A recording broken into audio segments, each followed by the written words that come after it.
Good morning, friends. Welcome to Storytime.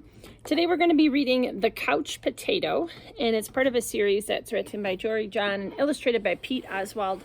We've read a few of these before. There's The Good Egg, The Bad Seed, The Great Eggscape, and they all have foods as their main characters. Oops. So let's take a look at Couch Potato.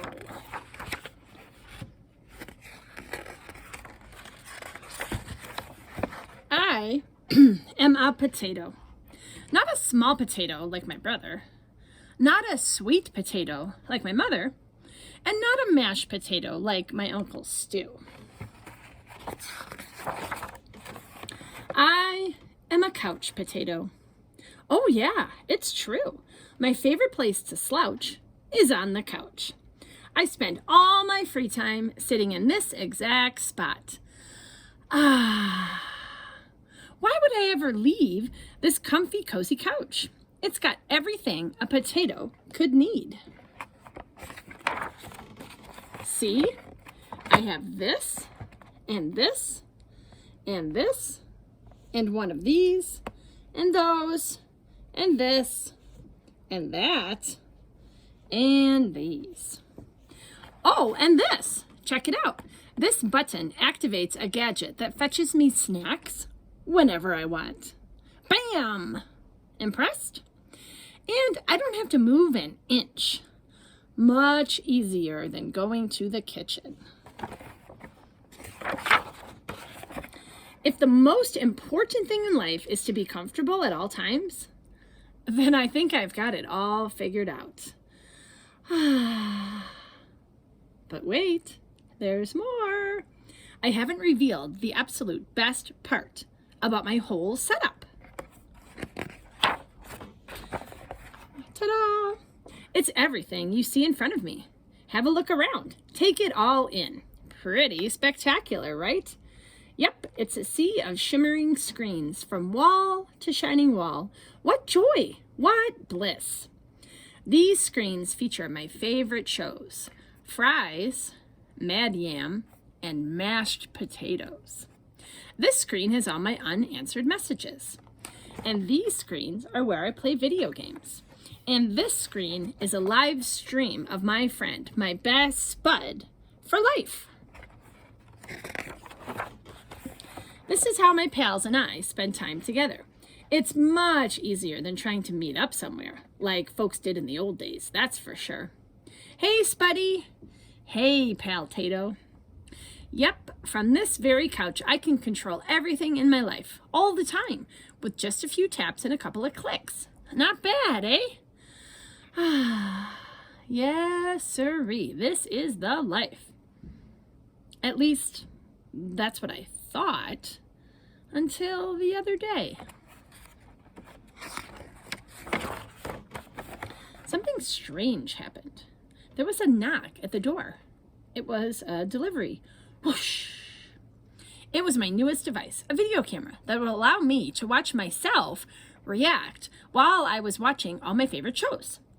All I had to do was plug it in, and my room, nay, my kingdom, would be complete. But suddenly, pew! So he tried to plug in one too many things there. And everything went dark. Look out! Coming through! Whoops! Ouch! Ah! Thump!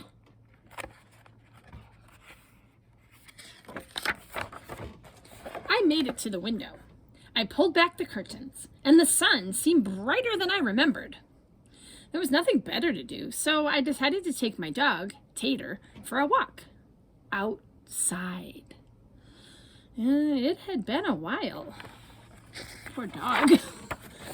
Everything was so vivid, like a high-resolution 156-inch curved screen, but even more realistic. Something smelled fresh, and after a few moments, I realized that it was the air. I heard a noise, some chirps, a ringtone perhaps? But no, I looked up to see some birds. I wandered down the street from block to block and across the neighborhood. Eventually, I found a park with a hill, and there was a massive tree on top. It looked like a desktop background, only it was real. I leaned against the tree. It wasn't as comfortable as my couch, not even close. But after a while, it wasn't so bad. Any worries about the power outage and what I might be missing drifted away. I wasn't thinking about my favorite shows or my unanswered messages or anything else, really.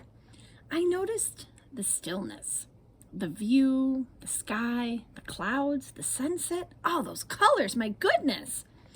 It took a while because there was no fast forward option, but eventually the sun sank below the horizon.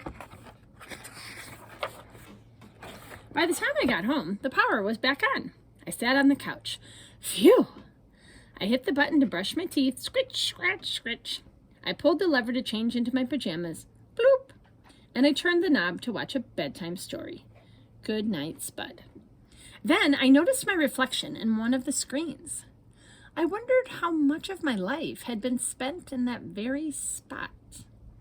It was then and there that I made the decision to peel myself off the couch a bit more often. Maybe every day even.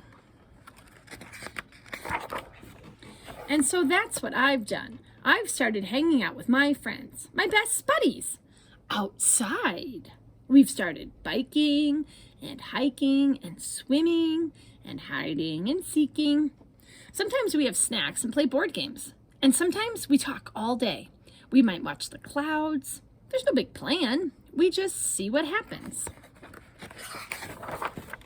It makes me wonder, what if I don't always need to be totally comfortable? What if I'm happier when I have a better balance between my gadgets and the world outside? Because it turns out that I'm more than just a couch potato. I am an amusing potato. I'm a smart potato. I'm a kind potato. I'm an entertaining potato. And I'm a sit on a hill and watch the sunset potato. Yes, there's a great big world out there, and I want to be part of it in person.